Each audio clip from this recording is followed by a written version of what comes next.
نبی کرم علیہ الصلوۃ والتسلیمات نے یہ واضح میں رکھیں کہ جو سورہ کہف ہے اس کا نزول مکی ہے، اور سورہ کہف کا جو نزول مکی ہے وہ بھی مکی دور کے اختتامی جو ادوار ہیں ان میں ابتدائی نہیں، اور ان اختتامی ادوار کے اندر جو آپ علیہ الصلوۃ والتسلیمات کو مشرکین مکہ کی طرف سے اور پھر واقعہ طائف کے اندر بھی آپ علیہ الصلوۃ والتسلیمات کو جو مشقتوں کا اور اذیتوں کا سامنا کرنا پڑا، اور اس کے اندر جو جو وقت گزرتا جا رہا تھا ابو جہل اور اسی طرح دیگر جو سردار تھے ان کا بغض دین کے بارے میں وہ بڑھتا جا رہا تھا۔ تو ایک دفعہ اسی طرح سے آپ علیہ الصلوۃ والتسلیمات نے ان کو اکٹھے دیکھا تو آپ علیہ الصلوۃ والتسلیمات کو یہ غم ہوا کہ کاش کہ یہ ایمان پہ آ جائیں اور اس ہلاکت سے بچ جائیں۔ نبی کرم علیہ الصلوۃ والتسلیمات کو اللہ جل شانہ میں جو غم تھا امت کے لحاظ سے وہ اس قدر شدید تھا کہ یہاں پہ اللہ نے جو قرآن میں لفظ استعمال کیا نا کہ باقی النفس کا، کہ آپ تو غم کے مارے اپنے آپ کو ہلاک کر ڈالیں گے، اس سے اندازہ کریں کہ وہ کتنا غم ہوگا کہ جس کے لیے اللہ کہہ رہا ہے کہ آپ تو اس غم کے مارے اپنے آپ کو ہلاک کر ڈالیں گے۔ اور وہ غم کس چیز کا ہے کہ یہ ایمان لے ہے۔ چنانچہ حدیث مبارکہ میں آپ علیہ الصلوۃ والتسلیمات نے اپنی مثال یہ بیان فرمائی کہ میری مثال اس شخص کی سی ہے کہ جیسے کچھ پتنگے اور کچھ جانور وغیرہ وہ آگ میں گر رہے ہوں اور کوئی ان کو پیچھے سے پکڑ پکڑ کے ان جانوروں کو آگ سے بچانے کی کوشش کر رہا ہو کہ یہ آگ میں نہ جائیں، لیکن وہ جانور جو ہے وہ مسلسل آگ کی طرف ہی جا رہے ہیں۔ اور کما قال علیہ الصلوۃ والسلام، تو آپ علیہ الصلوۃ والتسلیمات کو جو کہ پچھلے درس میں عرض کیا تھا اور دوبارہ عرض کر رہا ہوں کہ پوری امت سے جو ہم مراد لیتے ہیں کہ آپ علیہ الصلوۃ والتسلیمات کی چھوٹی نبوت عالمگیر ہے، قیامت تک آنے والے تمام انسانوں کے لیے ہے، تو تمام کے تمام انسان آپ علیہ الصلوۃ والسلام کی امت میں ہیں۔ فرق کیا ہے کہ وہ لوگ کے جو آپ علیہ الصلوۃ والتسلیمات پر ایمان لے آئے یعنی اہل ایمان مسلمان، وہ امت اجابت کہلاتی ہے، اور وہ لوگ جو ایمان نہیں لے کر آئے یعنی کفار، ان کو امت دعوت کہا جاتا ہے۔ تو آپ علیہ الصلوۃ والتسلیمات کو امت کی اس حصے کا بہت زیادہ غم تھا کہ یہ جہنم میں جا رہا ہے، اور آپ علیہ الصلوۃ والتسلیمات کی طبیعت مبارکہ سے اس غم کا اظہار مستقل ہوتا تھا۔ ایک طرف ان بدبختوں ابو جہل ابو لہب جیسے بدبخت تھے جو مستقل آپ علیہ الصلوۃ والتسلیمات کو تکلیف دینے میں کوئی کمی نہ رکھتے تھے، دوسری طرف آپ علیہ الصلوۃ والتسلیمات کا اخلاق عظیمہ ہے کہ آپ علیہ الصلوۃ والتسلیمات ان کی فکر کر رہے ہیں مسلسل ان کے غم میں، اور ان کی کڑھن کے اندر کسی طرح سے یہ ایمان پہ لے آئیں اور ایمان کے بغیر اس دنیا سے نہ جائیں۔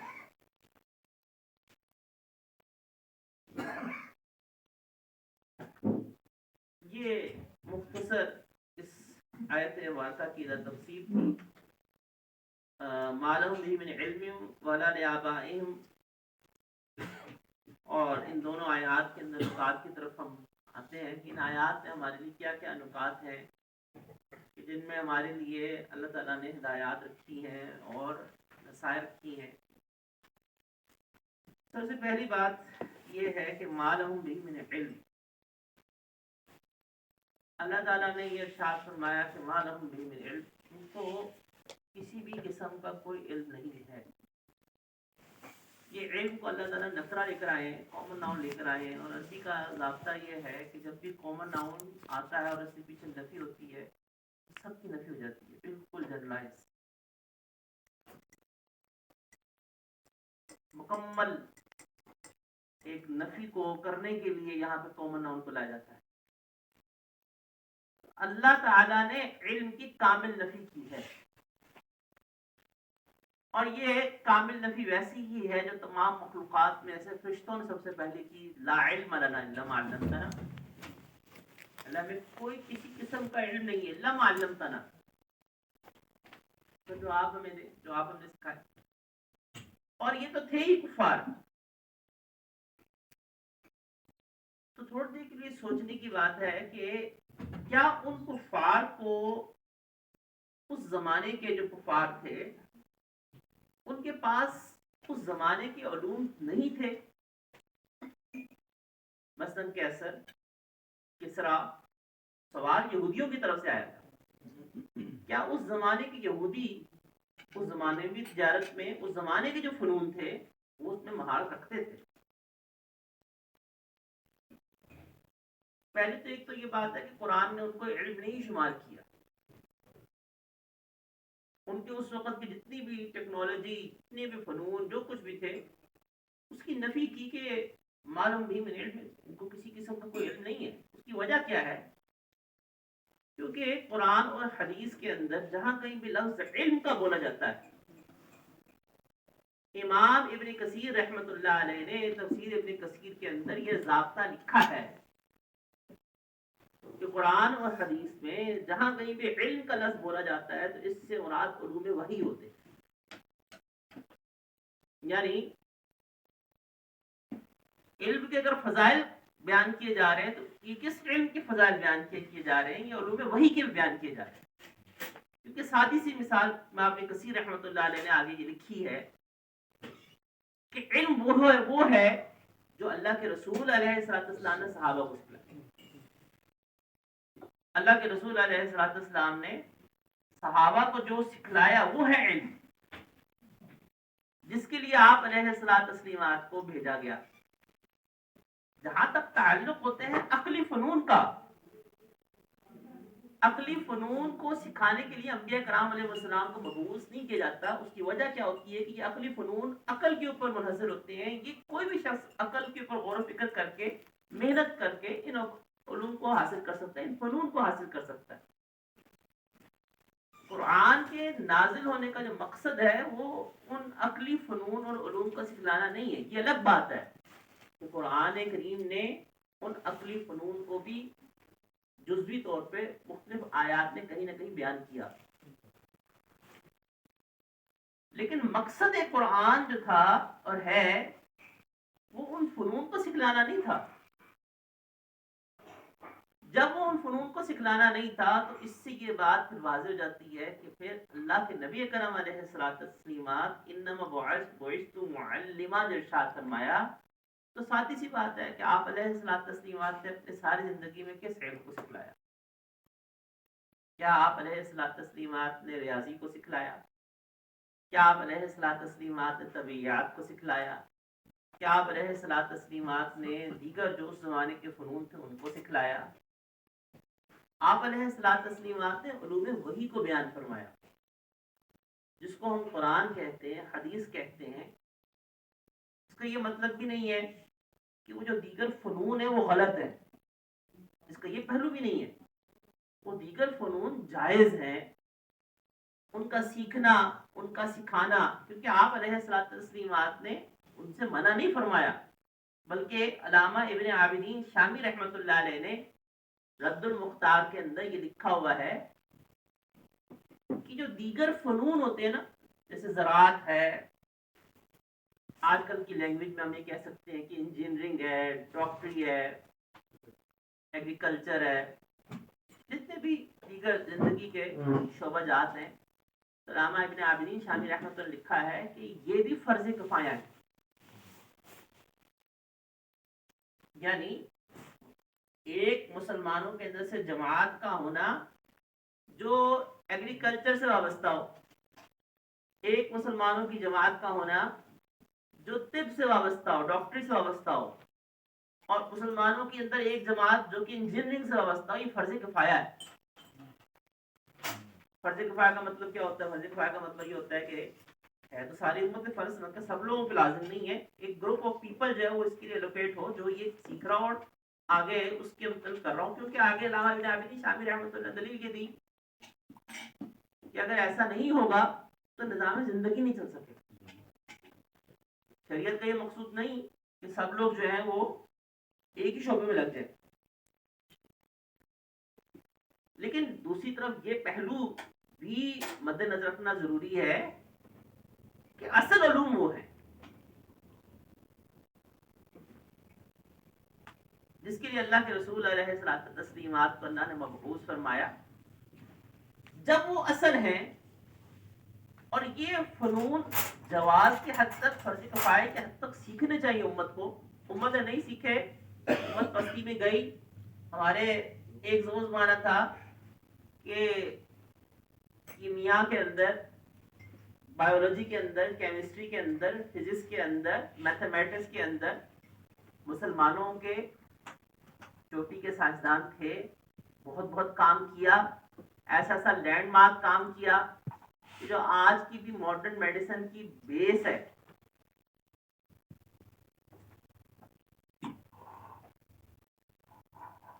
اور اس کی بہت ساری مثالیں ہیں، کیونکہ آج کا موضوع نہیں، ورنہ کبھی انشاءاللہ اس کے اوپر بھی گفتگو بہت ضروری ہے. کیونکہ ہماری جو مسلم امہ ہے وہ ایک انفیورٹی کمپلیکس میں مبتلا ہے. دیکھیے ہم نے کچھ نہیں کیا، جو کچھ کیا ہے نا وہ انہوں نے کیا ہے. دیکھیے ہم نے بہت کچھ کیا تھا، لیکن یہ بھی ریئلٹی کہ اب نہیں ہے، اور یہ بھی ریئلٹی ہے کہ بحیثیت مجموعی نہیں ہے لیکن امت مسلمہ بانج بھی نہیں ہے. بہت چیزیں ہیں، بہت اچھے اچھے ذہین دماغ ہیں، ایک سے بڑھ کر ایک دماغ ہیں، لیکن ہمارے جتنے بھی ہیرے ہیں وہ ہمارے پاس نہیں ہیں، وہ غیروں کے پاس ہیں. کوئی امریکہ میں بیٹھا ہوا ہے، کوئی برطانیہ میں بیٹھا ہوا ہے، کوئی یورپ میں بیٹھا ہوا ہے، کوئی کہیں بیٹھا ہوا ہے. وہ اپنے دماغ اور اپنی صلاحیتوں کو ان سے بہرمند کر رہے ہیں. تو بہرحال علوم وہ ہیں جو کہ علوم وحی ہیں، اور باقی فنون ہیں. یہ فنون کا سیکھنا سکھانا بھی جائز ہے، بلکہ میں نے عرض کیا فرض کفایہ ہے. لیکن وہ جو فضیلت احادیث ہے علم کے سیکھنے کے اوپر، وہ ان علوم کے سیکھنے کے اوپر ہے جو اللہ کے رسول علیہ الصلوۃ والسلام نے سکھلایا، جس کے لیے آپ علیہ الصلوۃ والسلام دنیا میں مبعوث. دوسرا نقطہ پہلو کیا ہے؟ وہ یہ کہ ما لهم من علم میں اللہ تعالیٰ نے جو ان کو معلومات تھی، ان یہود کو، ان اہل کتاب کو، اس کی نفی کی، اور ساتھ میں ان کی بھی نفی کی ولا لآبائہم، ان کے آباء و اجداد کو بھی. تو اس میں ایک نقطہ اور پہلو تو یہ ہے کہ آباء و اجداد کا طرز عمل وہ حجت نہیں ہوتا. آباء و اجداد کا طریقہ حجت شرعیہ نہیں ہوتا.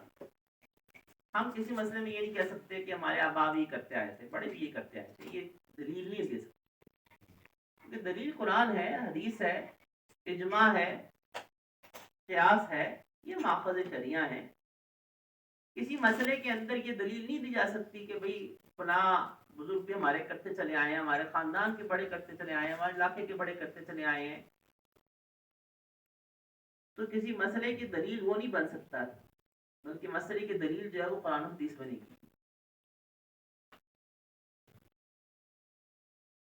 دوسری بات یہ ہے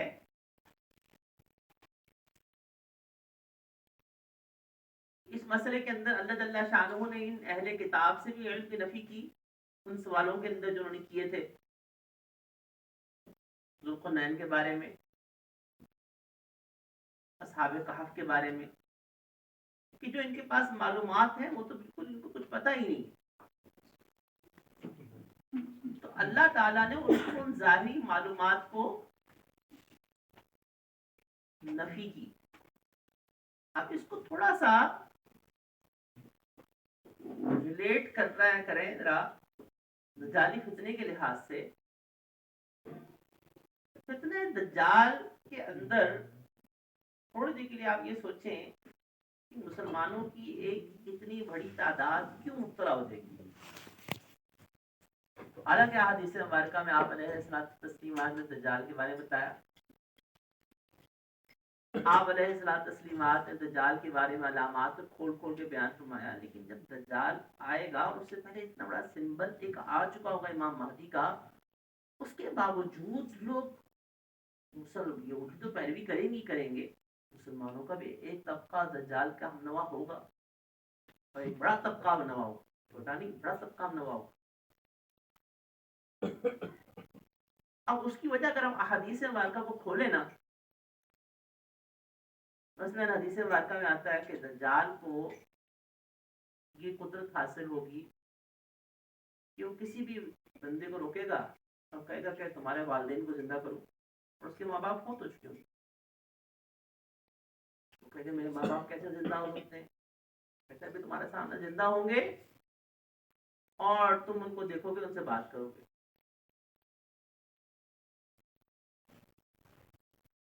وہ زندہ ہوں گے, اس سے بات کریں گے اور اس کو کہیں گے کہ دیکھو ہم تو مر کے آگے دیکھ چکے ہیں, یہ بندہ حق پہ. اور وہ شخص ایمان لے آئے گا اپنے ماں باپ کے کہنے کے اوپر کہ میرے ماں باپ تو مر چکے ہیں, وہ تو غلط بات ہے. وہ ایمان لے آئے گا, بالفاظ دیگر ایمان سے ہاتھ دھو بیٹھے گا. بعض ہمارے زمانے کے لوگوں نے یہ بات کہی کہ ممکن ہے کہ یہ بھی ہولوگرام کی کوئی شکل ہو, کہ جس طرح سے ہولوگرام کے اندر امیج کو اب ویژولائز کیا جا رہا ہے, تو ہو سکتا ہے کہ اس قسم کو ٹیکنیک ہو. لیکن میری ذاتی کی رائے ہے کہ وہ ہولوگرام ہو نہیں سکتا, کیونکہ ہولوگرام کا ہونا تو ہم میں سے سب کو صرف پتہ ہے کہ کیا ٹیکنالوجی ہے, کس طرح سے ہم اس کو دیکھ رہے ہوتے ہیں, کس طرح سے مختلف آبجیکٹس کو موو کروایا جاتا ہے, ویژولائز کروایا جاتا ہے. اور اب تو ایک ایسی ٹیکنالوجی ہے جس کو میٹا جو ہے وہ بہت ایڈوانس لیول کے اوپر یوز کر رہا ہے.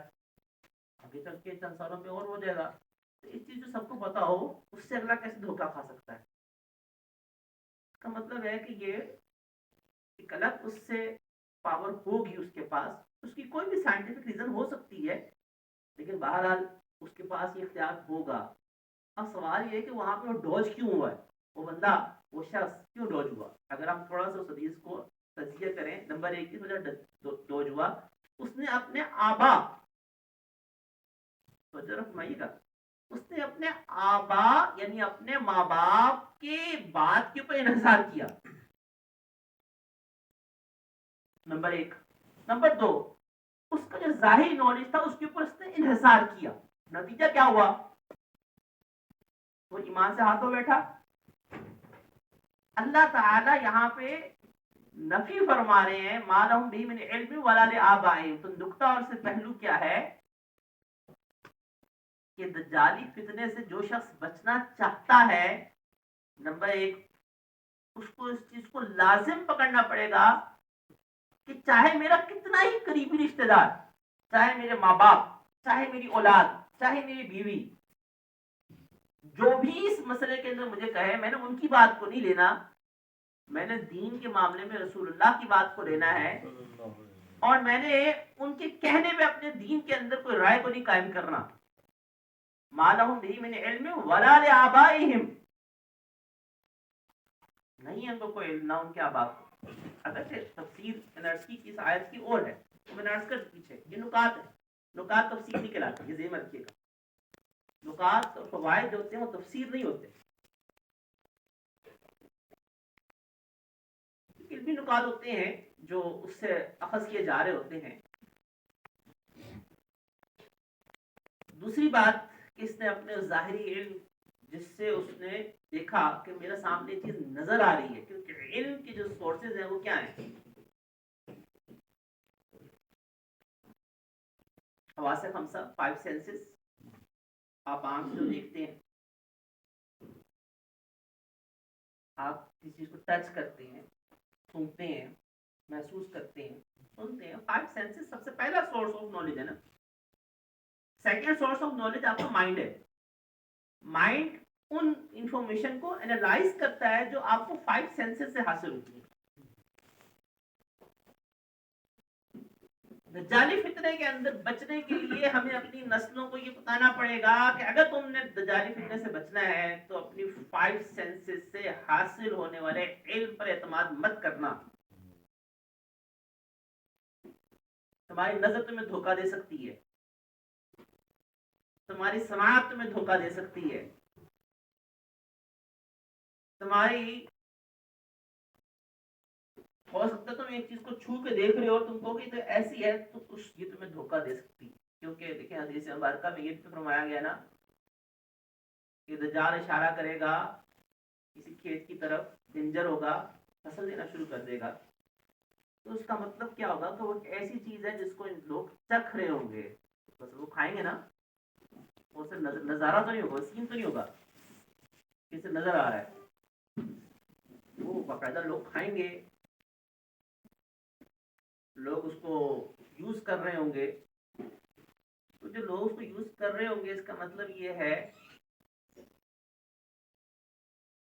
کہ ہمیں اپنے آپ میں یہ بات ذہن رکھنی چاہیے کہ دجال نے تو چلے بعد میں آنا ہی آنا, لیکن میں نے عرض کیا تھا نا کہ ایک وہ دجالی سسٹم ہے جو اس کی بیس میں فری میسنز نے بنایا ہوا ہے, جو کام کر رہا ہے اپنا فری میسنز کے پروٹوکولز کو, اسی لیے ہم ٹچ کیا تھا نا. تو فری میسنز کے پروٹوکولز کا جو دجالی سسٹم ہے اس کا ایک بہت بڑا انٹیگرل پارٹ سوشل میڈیا ہے, الیکٹرانک میڈیا ہے, پرنٹ میڈیا ہے. یہ social media, electronic media, print media, یہ سورس ہے کس کا؟ نالج گین کرنے کا نا. آج کتنی اکثریت ہے جو یوٹیوب سے کہتی ہے, نظر آتی ہے کہ یوٹیوب علم کا خزانہ ہے. کئی لوگوں نے میں نے سنا یہ بیٹھے, کیونکہ انہوں نے اپنا سورس آف نالج یوٹیوب کو بنا لیا. انہوں نے اپنا سورس آف نالج اسی طرح سے دیگر جو ہمارے سامنے آ رہے ہیں, تو میں نے کہا نا کہ 5 سینسز ہیں, سورس آف نالج ہیں, لیکن یہ دجالی سسٹم ہمارے ان سورسز آف نالج کے ذریعے سے مینیپولیٹ کر رہا ہے, کرے گا. اور اس کی بیس کیا ہوگی؟ اس کی بیس وہ آیت کا دوسرا حصہ ہے جو اللہ تعالیٰ نے ارشاد فرمایا کہ کبرت کلمۃ تخرج من افواہہم یقولون الا کذبا, جھوٹ. بائبل نے کہا تھا کہ جھوٹ کو اتنا پھیلاؤ کہ اس کو لوگ سچ سمجھنا شروع ہو جائیں. یہ فری میسنز کے پروٹوکولز کا ایک بنیادی بیسک ایجنڈا ہے. اتنا جھوٹ بولنا ہے کہ لوگوں کے لیے حق اور باطل میں تمیز کرنا دشوار ہو جائے, پتہ ہی نہیں چل پائے کہ کیا حق ہے کیا باطل ہے. اس سے کس طرح بچیں؟ سمپل, آپ اپنے ذہن میں سے ہر ایک, اگر ہم یہ لوک لگا لیں یا اپنے ذہن کے اندر یہ کی رکھ لیں کہ میرے کان جو انفارمیشن سن رہے ہیں مجھے اس کو حتمی نہیں سمجھنا جب تک کہ میں اس کو ویریفائی نہ کر لوں. میری آنکھیں جن چیزوں کو دیکھ رہی ہیں, میری آنکھوں کو جو انفارمیشن دی جا رہی ہے سوشل میڈیا کے ذریعے سے, الیکٹرانک میڈیا کے ذریعے سے, پرنٹ میڈیا کے ذریعے سے, وہاں پہ آپ ایک رسک فیکٹر لگا لیں. اور رسک فیکٹر کیا ہے؟ اٹ میں بی رونگ. کیونکہ اگر ہم یہ رسک فیکٹر نہیں لگائیں گے تو یاد رکھیں یہ جھوٹ جو ہے وہ ہماری نسلوں کو کھا جائے گا. ہماری نوجوان نسل کے ذہنوں کو یہ جھوٹ کھا جائے گا. یہ سوشل میڈیا پہ اتنی کامیابی سے جھوٹ پھیلایا جاتا ہے اور جھوٹ کھیلا جاتا ہے کہ اللہ مان لفیظ. مثلا ہماری نوجوان نسل یہ نہیں سوچتی سوشل میڈیا کی اس گند کو سنتے ہوئے, دیکھتے ہوئے, کہ دعویٰ بغیر دلیل کے معتبر نہیں ہوتا.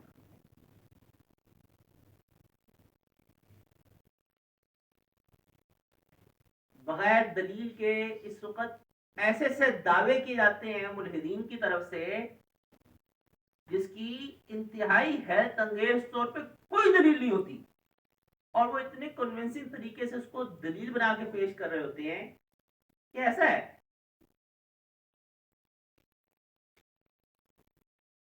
کیونکہ یہ جھوٹ کا بازار گرم ہوا ہے کہ مزید آگے بڑھنا ہے، اور اس نے اور شدت وقت کے ساتھ ساتھ اختیار کرنی ہے، اور یہ شدت اختیار کرتا چلا جائے گا. ما لهم به من علم ولا لآبائهم. تو مجھے آپ کو عمل کرنا پڑے گا کہ جتنے بھی 5 سینسز سے ہمیں سورس آف نالج حاصل ہو رہا ہے اس کی نفی کر کے ہمیں اس علم کے سورس پہ جانا پڑے گا جس کو میں نے شروع میں سٹارٹ میں کیا کہ علم کیا ہے؟ قرآن.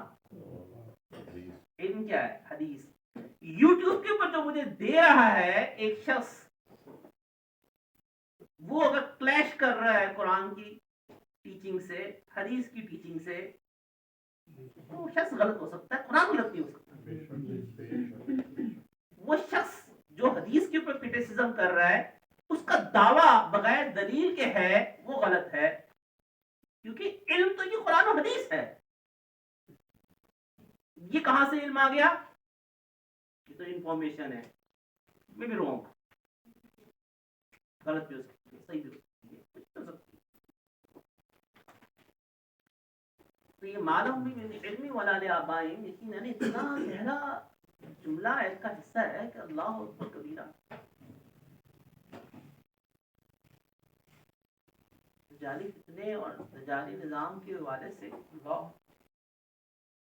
اگلا حصہ عبورت کلمت تخرج من افواہہم. دیکھو بہت بڑا ہے جملہ جو اپنے منہ سے نکالتے ہیں اللہ کے بارے میں بیٹا ہونے کا، اللہ کے بارے میں شرک ہونے کا. لیکن اب اس میں نقطہ کیا کیا آ رہا ہے؟ نمبر ایک تو یہ نقطہ آ رہا ہے کہ انسان کی یہ چھوٹا سا زبان کا ٹکڑا، بظاہر یہ زبان کا ٹکڑا ہے، مگر اس سے نکلنے والے جو الفاظ ہیں ان کا وزن بہت بڑا ہوتا ہے، ان کا وزن بہت بڑا ہوتا ہے.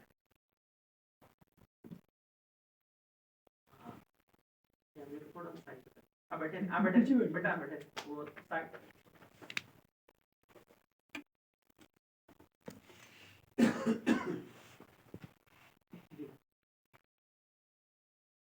حدیث مبارکہ میں ہے کہ بسا اوقات انسان منہ سے کوئی زبان سے لفظ نکالتا ہے اور اس کو اس کی پرواہ بھی نہیں ہوتی، اور وہ لفظ کے بدلے میں اللہ تعالیٰ اس کے لیے جنت لکھ دیتے ہیں.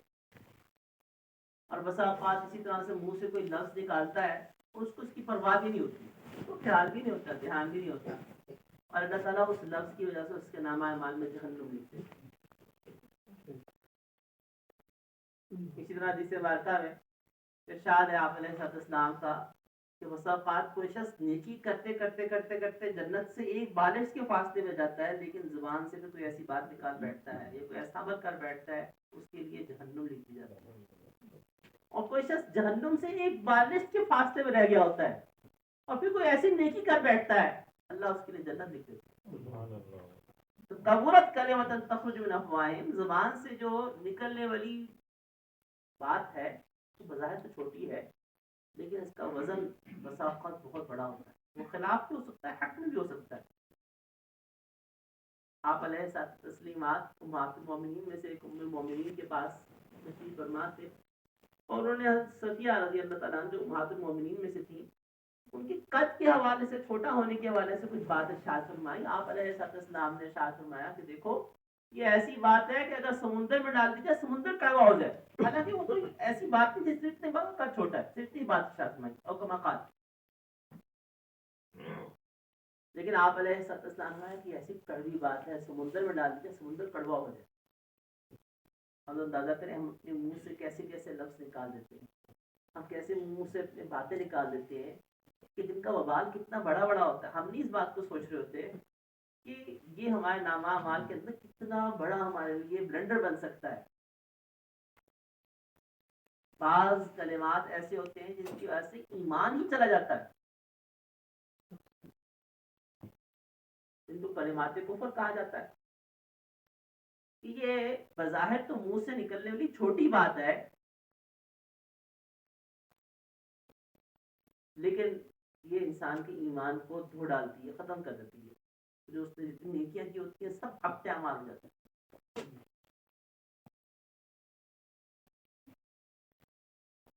اب اس کو تھوڑا سا مزید ریلیٹ کرتے ہیں. جاری فتنے اور نظام کے حوالے سے کبرت کلمۃ تخرج من افواہہم، یہ باتیں ہی ہیں نا جن کے سن کر ہماری نوجوان نسل ایمان سے ہاتھ دھونے والی ہوئی ہے. یہ محض باتیں ہی ہیں نا جو اس کو مجاہدین کھلاتے ہیں. محض باتیں اور کیا، کوئی دلیل نہیں. دلیل اسے نہیں کہتے، دلیل کا مطلب بولنا نہیں ہوتا.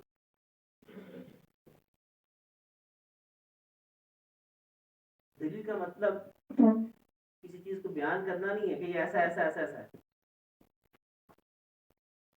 وہ جو ایکویژن دی جا رہی ہے، وہ جو سینٹینس کمٹ کیا جا رہا ہے، وہ جو سینٹینس بولا جا رہا ہوتا ہے، اس سینٹینس کی جو نیچر ہے اس کو پروف کرنا، یہ جب تک پروف نہیں ہوتا وہ دلیل نہیں. دلیل تو شیطان نے بھی دی تھی کہ میں آگ سے پیدا کیا گیا ہوں اس لیے میں افضل ہوں، اور یہ مٹی سے بنایا گیا انسان یہ حقیر ہے. دلیل تو شیطان نے بھی دی تھی، لیکن کیا وہ دلیل کہلانے کی حقدار ہے؟ نہیں، کیونکہ یہ ریالٹی سے میچ نہیں کر رہی. ریالٹی سے اس لیے میچ نہیں کر رہی کہ وجہ فضیلت صرف تخلیق میں نہیں، وجہ فضیلت جو ہے وہ بنانے کے اندر نہیں ہے. وجہ فضیلت کے پیچھے تو کچھ اور چیزیں بھی ہیں نا.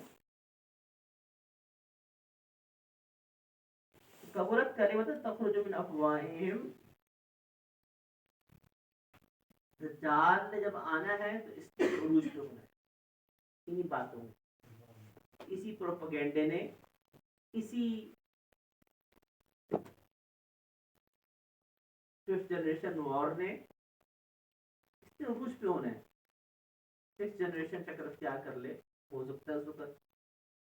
لیکن یہ جو وار ہے، یہ لڑائی ہے، یہ ایمانوں کو دھونے کے لیے اور فتنوں میں مبتلا ہونے کے لحاظ سے اس سے بچنے کا طریقہ وہ وہی ہے کہ قرآن اور حدیث جو کہ اصل علوم ہیں ان پر اندھا اعتماد.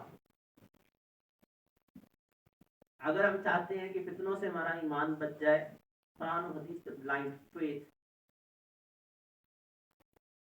کیونکہ میری تھنکنگ غلط ہو سکتی ہے، مسٹر اے کی تھنکنگ غلط ہو سکتی ہے، مسٹر بی کی تھنکنگ غلط ہو سکتی ہے، رسول اللہ صلی اللہ علیہ وسلم اللہ غلط نہیں ہوتا، ساری دنیا کے لوگ غلط ہو سکتے. نمبر 2،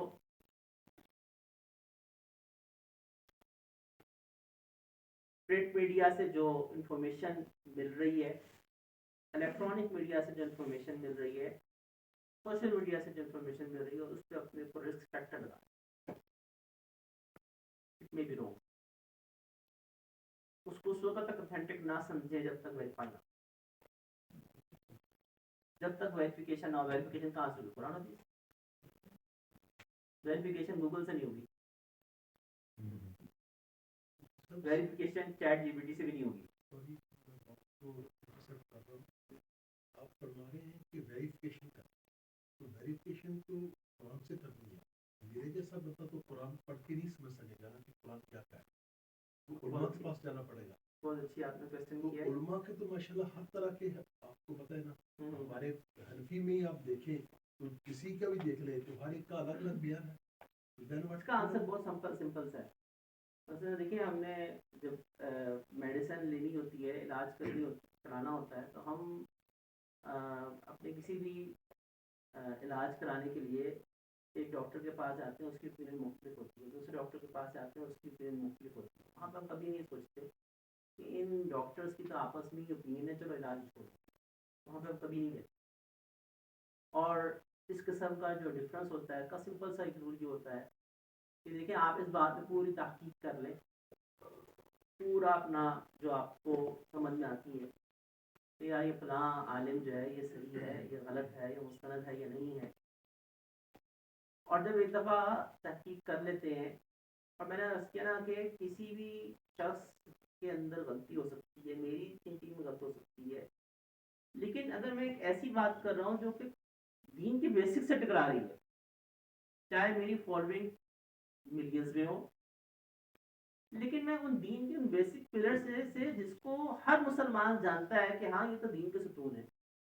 مثلا کوئی بہت بڑا عالم ہے، کوئی بہت بڑا اسکالر ہے، وہ کوئی ایسی بات کر رہا ہے جو دین کی اس بنیادی تصور ہی کے خلاف ہے، جس کو آپ بھی جانتے ہیں، ہر شخص جانتا ہے، مطلب توحید کے خلاف ہے. ہر شخص کو پتا ہے کہ صحابہ کرام رضوان اجمعین جو ہیں وہ اللہ کے نبی کرم علیہ السلام کے پیارے ساتھی ہیں. ایک شخص چاہے وہ کتنا ہی بڑا اسکالر ہو جائے، وہ اگر ایک ایسی بات کر رہا ہے جو کہ صحابہ ہی کے خلاف جا رہی ہے، یا ایک شخص چاہے وہ کتنا ہی بڑا اس کے نام کے ساتھ القابات لگے ہوئے ہیں، لیکن وہ ایک ایسی بات کر رہا ہے کہ جو اس پوری چین جو کہ چلی آ رہی ہے 1400 سال کے اندر، سب کو یکسر وہ کہہ رہا ہے یہ سب غلط ہے، میں ہی صحیح. تو دیکھیں سب وہ غلط نہیں ہو سکتے، یا وہ تھنکنگ جو 1400 سال سے امت مسلسل چلی آ رہی ہے، پوری امت گمراہ نہیں ہو سکتی نا. تو سمپل یہ دیکھ لیں کہ یہ دین کی بیسس کے خلاف جا رہا ہے، دین کی بیسس کے خلاف بات کر رہا ہے، تو ظاہری بات ہے کہ وہ شخص ٹھیک نہیں ہے.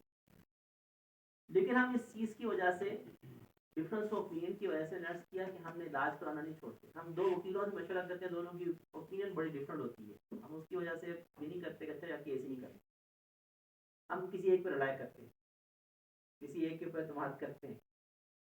بس یہاں پہ بھی یہ بے شک پہلے آپ، اور دوسرے سب سے بڑا بیسک کرائٹیریا کیا ہے کہ میں نے کہا نا کہ میں غلط ہو سکتا ہوں، مسٹر اے غلط ہو سکتا ہے، مسٹر بی غلط ہو سکتا ہے. میں اگر ایک ایسی بات کہہ رہا ہوں کہ جو قرآن کی بیسک تصور کے خلاف جا رہی ہے، ان بیسکس کے خلاف جا رہی ہے جس کا علم مسلمانوں کے بچے بچے کو ہے. سب کو پتا ہے فرشتوں کا وجود ہے، جنت کا وجود ہے، جہنم کا وجود ہے. یہ وہ بیسکس ہیں دین کی جو مسلمانوں کے بچے بچوں کو پتا ہوتی ہے. اس کے لیے کوئی ایکسٹرا ریسرچ کی ضرورت نہیں ہے. ختم نبوت کا عقیدہ ہے کہ ایسا عقیدہ ہے جس کے لیے کوئی ہم یعنی وہ چیزیں، وہ دین کی وہ بیسکس، یہ ضروریات دین کہلاتی ہیں. یہ ضروریات دین وہ ہوتی ہیں کہ ایک گاؤں کے اندر رہنے والی مسلمان عورت بھی اپنے بچوں کو یہ تعلیم دے دیتی ہے کہ دیکھو فرشتے ہیں، جنت ہے، جہنم ہے، اللہ ایک ہے، ہمارے رسول علیہ السلام اللہ کے نبی ہیں، وہ آخری نبی ہیں، قیامت کے بعد ہم نے اپنا حساب کتاب دینا ہے. کہ وہ بیسکس ہوتی ہیں، ضروریات دین کہلاتی ہیں. اگر ایک شخص ان ضروریات دین کے خلاف بول رہا ہے، چاہے وہ کتنا ہی بڑا علامہ ہو، چاہے وہ کتنا ہی بڑا وہ ہو، تو مطلب ہے کہ وہ شخص غلط ہے. جو بیسکس چلی آ رہی ہے وہ تو غلط نہیں ہو سکتی نا. صحابہ کرام رضوان اللہ اجمعین تو غلط نہیں ہو سکتے. کہ جو اگر میری سارا گھنٹہ کی تقریر ہو اور اس کا زور کس پہ ہو، صحابہ کے خلاف، بھائی میں غلط ہوں، صحابہ غلط ہیں.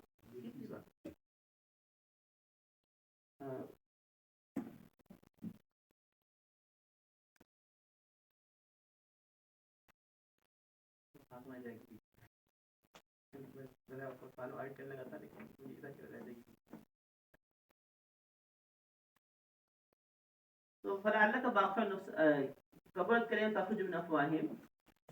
تو یہ جو جھوٹ کا جو بازار چلتا ہے اور چل رہا ہے، اس کے اوپر یہ رسک فیکٹر کہ یہ بندہ، یا یہ جو ہمیں نالج دی جا رہی ہے. مولانا عزیز کاندھلوی رحمۃ اللہ علیہ ہمارے بزرگوں میں گزرے، بہت اچھ کے تفسیر بھی لکھی ماشاء اللہ، اور بخاری شریف جامع شریف میں شیخ الحدیث تھے، استاد الحدیث تھے، بڑے سیدھے سادے.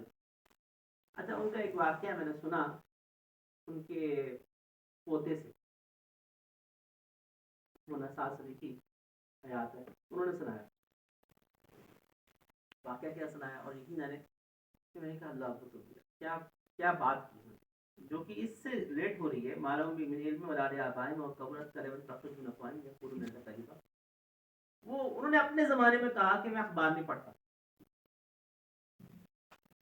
تو ان کے بیٹے نے کہا کیوں اخبار کیوں نہیں پڑھتے؟ کہ دیکھو بات یہ ہے کہ یہ جو اخبار کے اندر انفارمیشن دی ہوتی ہے کہ وداؤٹ چین دی ہوتی ہے. اور ہم دیکھو حدیث کے اندر صرف اس حدیث کو لیتے ہیں جس کی چین ہوتی ہے، جس کی چین نہیں ہے وہ اس حدیث کو نہیں لیتے. یہ اصول حدیث کے اندر اصول ہے کہ اگر ایک بات بغیر چین کے کہی جا رہی ہے، سند کے بغیر کہی جا رہی ہے، اس کی ویلیو نہیں ہوتی، چاہے وہ کسی کتنی کیسی کتاب میں لکھی ہو. اگر اس کی سند نہیں ہے اس کی تو بات نہیں. اخبار کے اندر واقعہ لکھا ہوتا ہے اس کی تو چین نہیں لکھتے ہی. کس نے دیکھا ہے، کس نے سنا ہے، ان کے پاس تو کوئی اس کا اہتمام ہی نہیں ہے. جب ان کے ہاں اہتمام ہوتا اور پھر بے شک نہ لکھتے لیکن اہتمام ہوتا تو پھر بھی ہم اعتماد کر لیتے. تو کہتے ہیں کہ میں کیسے اعتماد کر لوں کہ جو لکھا ہوا ہے کہ فلاں جگہ ایسا ہو گیا یا فلاں فلاں فلاں جو بھی بات لکھی ہوئی ہے میں اس کے اوپر کیسے اعتماد کر لوں. پھر اعتماد کر کے میں اس کو اپنا گھنٹہ بھی لگا دوں، پھر گھنٹہ لگا کے اس پر ڈسکشن بھی کرنا شروع کر دوں اور پھر ڈسکشن کر کے اپنے رائے بھی قائم کر لوں. اب وہ ان کے زمانے کا پرنٹ میڈیا تھا، اب وہ تو بیچارہ کہیں پرنٹ میڈیا سونے کی طرف جا رہا ہے نا. اب تو جو ٹیکنالوجی آگے جاتی جا رہی ہے اب پرنٹ میڈیا تو بڑی تیزی سے سمٹتا جا رہا ہے. اب تو وہ الیکٹرانک میڈیا اور سوشل میڈیا میں طرف چلا گیا نا. اور سوشل میڈیا کا الگوریدم اس طرح کا ڈیزائن کیا ہوا ہے کہ یہاں پہ کسی بات کو پھیلانا یوں چٹکی ہوا اور آپ اس کو اتھینٹیکیٹ نہیں کر سکتے. اب رہی سی کسر جو ہے وہ اے آئی نے پوری کر دی. ایک عام آدمی کیسے جج کرے گا کہ یہ جو ویڈیو میرے سامنے آئی ہوئی ہے یہ اے آئی جنریٹڈ ہے، یہ جو پکچر اور امیج میرے سامنے وائرل کیا گیا ہے یہ اے آئی جنریٹڈ ہے یا اوریجنل ہے. تو سوائے اس کے وہ کوئی حل نہیں ہے کہ آپ اس فیکٹر سمپل لگا بھائی ایک امیج سامنے آیا ہے یا یہ رونگ ہو سکتا ہے. جب تک وہ ویریفائی نہ کرو میں اس پر رائے قائم نہیں کر سکتا. میرے سامنے ایک ویڈیو آئی ہے کہ ایسا ایسا ہوا ہے، اٹ میں بھی رونگ، غلط ہو سکتی ہے، اے آئی جنریٹڈ ہو سکتی ہے. تو میں اگر نہیں لگاؤں گا اور اس پہ اعتماد کر کے میں رائے قائم کر کے بیٹھ جاؤں گا تو میں اپنا ایمان کا نقصان کروں گا. اور ذہن میں رکھیں کہ یہ ابتدا ہے، اس نے اور دجل کی طرف جانا ہے. دجل کہتے ہیں حق و باطل سے مل جانا کہ آپ ڈفرینشیٹ نہ کر سکیں کیا حق ہے کیا غلط ہے. اس نے اور آگے جانا ہے. تو حل وہی ہے مالا بھی من علم ولا لآبائهم كبرت كلمة تخرج من أفواههم يقولون إلا كذبا. جھوٹ. حدیث مبارکہ کے اندر آپ علیہ الصلوۃ والتسلیمات سے پوچھا گیا کہ کیا مومن زنا کر سکتا ہے؟ فرمایا کہ ہاں اس سے زنا ہو سکتا ہے، غلطی سے بیٹھ جائے پھٹک جائے. فرمایا چوری کر سکتا ہے؟ کہا ہاں. فرمایا کہ جھوٹ بول سکتا ہے؟ کہا نہیں، مومن جھوٹ نہیں بول سکتا. اور یہ ایک ایسی چیز تھی کہ زمانہ جاہلیت کے اندر بھی اس بات کا لحاظ رکھا جاتا تھا کہ جھوٹ نہیں بولنا. جس وقت ابو سفیان کیسرے روم کے دربار میں گئے بھی اس کو مسلمان نہیں ہوئے تھے. وہ کہتے ہیں کہ میں اس وقت جھوٹ بولنا چاہتا. آپ علیہ السلام کے بارے میں کیسرے روم نے سوال کیا نا تو کہتے ہیں کہ میں جھوٹ بولنا چاہتا تو میں بول سکتا تھا، لیکن میں نے اس لیے نہیں بولا کہ ہمارے ہاں اس کا طریق نہیں تھا کہ ہم کسی کے بارے میں غائبانہ جھوٹ بولیں. حالانکہ بھی مسلمان نہیں ہوئے. اور آج تو جھوٹ بولنا اتنا آسان کر دیا گیا. جھوٹ کا نام بہانہ بنا لیا، جھوٹ کا نام پرینک رکھ دیا گیا. پرینک کرے. یہ پرینک کیا ہوتا ہے؟ یہ کئی گناہوں کا مجموعہ بن جاتا ہے. یہ جو ہمارے سوشل میڈیا پہ پرینک کرنے لگے ہوتے ہیں نا کئی گناہوں کا مجموعہ بن جاتا ہے. حدیث مبارکہ کے اندر ایک صحابی بیٹھے ہوئے تھے، دوسرے صحابی نے کیا کیا شرارت کی، وہ رسی لے کے نا ان کے اوپر رکھ دی. وہ بیچارے مگن تھے اپنے دھیان میں تھے. اچانک ان کو احساس ہوا جیسے رسی کو دیکھ کے نا ڈر گئے کہ کہنا جیسے ہو گیا نا کہ جیسے کوئی سانپ چڑھا. دیکھا رسی تھی. تو آپ علیہ السلام نے منع فرمایا لا یربی مسلم مسلمہ، کوئی مسلمان کسی دوسرے مسلمان کو مذاق کے اندر مت ڈرائے. امیجز یا اس قسم کی ویڈیو کلپس آ جاتے ہیں نا آپ دیکھو تو اچانک ڈرا دے گا اگلے کو. حدیث سے منع کیا ہے کیونکہ اس میں جھوٹ بھی ہے اور اگلے کو دھوکہ دینا بھی ہے، اگلے کو ایزا دینا بھی ہے. اور اس پرینک کے اندر جو ہوتا ہے وہ تو سراسر یہ چیزیں جھوٹ بھی ہے, دھوکہ بھی ہے, مسلمان کو پریشان کر دیا ہے. اب وہ بیچارہ اتنی دیر میں پریشان ہوا, اگر اس کو ہارٹ اٹیک ہو جائے پھر کیا, کون ذمہ دار ہے؟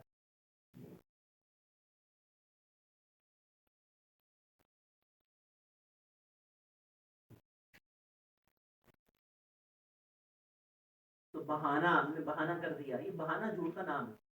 بہانہ کیا ہوتا ہے؟ تیسرا جھوٹ بولنے میں تو مذاق کر رہا تھا.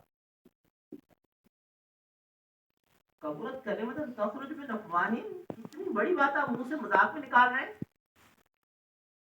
مذاق شریعت کے اندر جائز ہے تب جب کہ وہ سچ پہ مبنی ہو. مثلا نبی کرم علیہ الصلاۃ والتسلیمات کے پاس ایک بڑھیا آئی, بڑی صحابیہ تھی, اور انہوں نے کہا کہ یا رسول اللہ کیا بڑی عورتیں بھی جنت میں جائیں گی؟ تو آپ علیہ السلام نے فرمایا کہ نہیں. تو رونے لگ پڑی. آپ علیہ السلام مسکرا دیا, فرمایا کہ جنت میں بوڑھی عورتیں جوان ہو کے جائیں گی. تو وہ خوش ہوگی بہت زیادہ. تو اب وہ جو وہ کیا آپ علیہ السلام نے, وہ جھوٹ نہیں بولا. تو آپ علیہ السلام نے اس کی بات کو مکمل فرمایا کہ دیکھو, بوڑھے عورتیں اور بوڑھے جو کوئی بھی ہوگا وہ جنت میں بڑھاپے میں تھوڑی جائے گا. تو جوان اللہ کر کے داخل کر گیا. دنیا میں جیسی مرضی بیماریوں کے ساتھ زندگی گزری ہوئی, اللہ تعالیٰ جنت میں بالکل ٹھیک ٹھاک جسم عطا فرمائے. اسی لیے دنیا کی زندگی جیسی بھی گزر جائے صبر سے گزار لیں. کچھ گزر گئی تو گزر جائے گی. وہ جو آخرت کی زندگی ہے اور آخرت کے اجر کا سوچ کے جب انسان سوچتے نا, اچھا مجھے آخرت میں یہ اجر ملنا ہے, پھر یہ دنیا کی جتنی بھی تکلیف ہے, بیماری ہے, یہ اس کے آگے بہت تیز. انا جاننا فلا اللہ کا باقی نفس کا لاتا ہے. اس میں نقطہ پہلو کیا ہے کہ گنہگار سے گنہگار مسلمان بھی اگر سامنے آئے تو اس سے نفرت نہ کریں, اس کے بارے میں غم اکڑ ہونی چاہیے. یہ ہدایت پہ آ جائے, اللہ اس کو ہدایت نصیب کر دے. اور یہ جو یہ غم ہے, یہ غم یقیناً جو وقت آج گزرتا جائے گا, اس غم کی اور زیادہ ضرورت ہے. کیونکہ اگر یہ غم مسلمانوں سے چلا گیا نا, تو جو اہل ایمان دیگر ہیں جو اس دجال کی فتنے میں اور اپنے ایمان سے ہاتھ دھو رہے ہوں گے, ان کی کون فکر کرے گا؟ اس فکر کے لیے یہ غم ضروری ہے. اگر یہ غم نہیں ہوگا تو ان اہل ایمان کی کون فکر کرے گا؟ جو تبلیغ کے اندر تبلیغی جماعت کا جو کام ہے نا, وہ یہ غم کو لے کر ہی کام ہے. بعض ساتھی کہتے ہیں کہ تبلیغ تو غیر مسلموں کو ہوتی ہے, مسلمانوں کو تبلیغ کرتے ہیں. مسلمانوں کو تبلیغ نہیں کر رہے ہوتے, مسلمانوں کو یاد دہانی کرا دیتے ہیں. یہ قرآن اور فکر پیدا ہو جائے کہ امت جو ہے وہ گمراہی کی طرف جا رہی ہے, اور میرا جو مسلمان بھائی ہے وہ دین کے اوپر آ رہے. کیونکہ قرآن فکر بہت اچھی ہے. باقی یہ دیکھیں, ذہن میں رکھیں کہ بحیثیت ادارہ ہر جماعت کے اندر کچھ کمی بیشی, خطائیں, غلطیاں ہوتی ہیں. کیونکہ ہم رشتے نہیں ہیں. بہت ساری چیزیں ایسی ہوں گی تبلیغی جماعت کے اندر آپ کو اریٹیٹ کریں گی, یہ کیوں ہے, یہ کیوں ہے. لیکن اس کی پلس پوائنٹس کو دیکھیں. ہزاروں نہیں, لاکھوں نہیں, کروڑوں لوگ کو اللہ تعالیٰ نے توبہ کی توفیق دی اس جماعت کی برکت. اور دے رہے ہیں. ہمارے سامنے کتنی ایسے لوگ ہوتے ہیں کہ زندگیاں بالکل 180 ڈگری بدل جاتی ہیں. یہ کوئی کم بینیفٹ ہے؟ اللہ سب کا مجھے توفیق عطا فرمائے. آپ کو اور ذکر مراقبہ کر لیجیے, اپنے سر کو جھکا لیجیے, اللہ کے در کو ذکر ہو جائیے, اور یہ تصور کیجیے کہ اللہ کے حکم رہی ہے, میرے دل میں سما رہی ہے, اور میرا دل کہہ رہا ہے اللہ اللہ.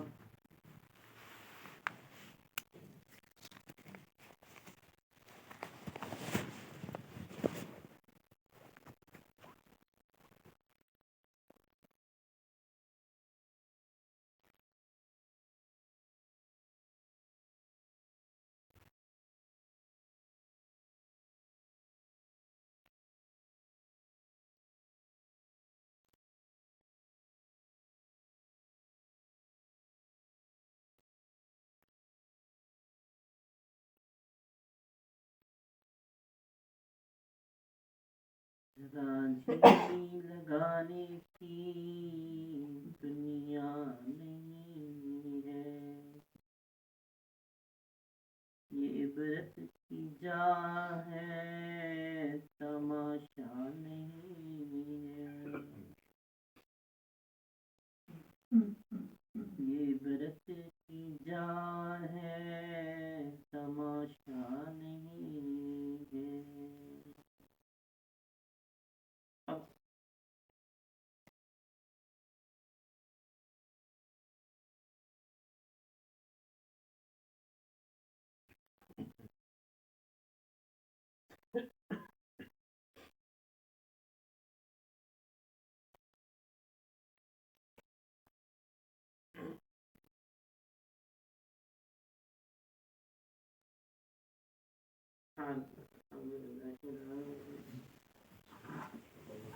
اللهم صل على سيدنا مولانا محمد وعلى آل سيدنا مولانا محمد وبارك وسلم يا ارحم الراحمين يا ارحم الراحمين يا ارحم الراحمين۔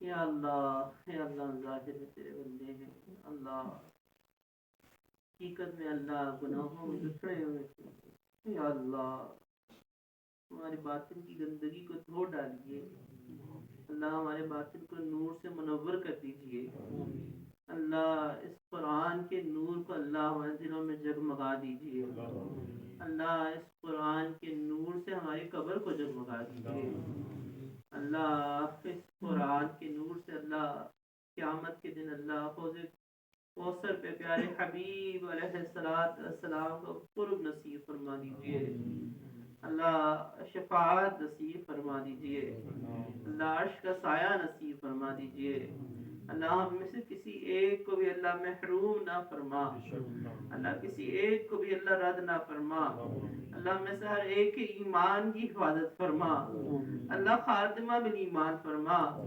اللہ، میں سے کسی ایک کو بھی اللہ رد نہ فرمانا اللہ، میں سے ہر ایک کا خاتمہ بالایمان فرمانا اللہ، ہمارے بھی ایمان کی حفاظت فرما، ہماری نوجوان نسلوں کی بھی ایمان کی حفاظت فرما یا ارحم الراحمین یا ارحم الراحمین۔ یا اللہ، جو یہاں پہ آئے ہیں، جو دور بیٹھے سن رہے ہیں اللہ، سب کو اپنے مقربین بندے اور بندیوں میں شامل فرما۔ صلی اللہ تعالی علی خیر خلقہ سیدنا مولانا محمد وعلی آلہ وسلم۔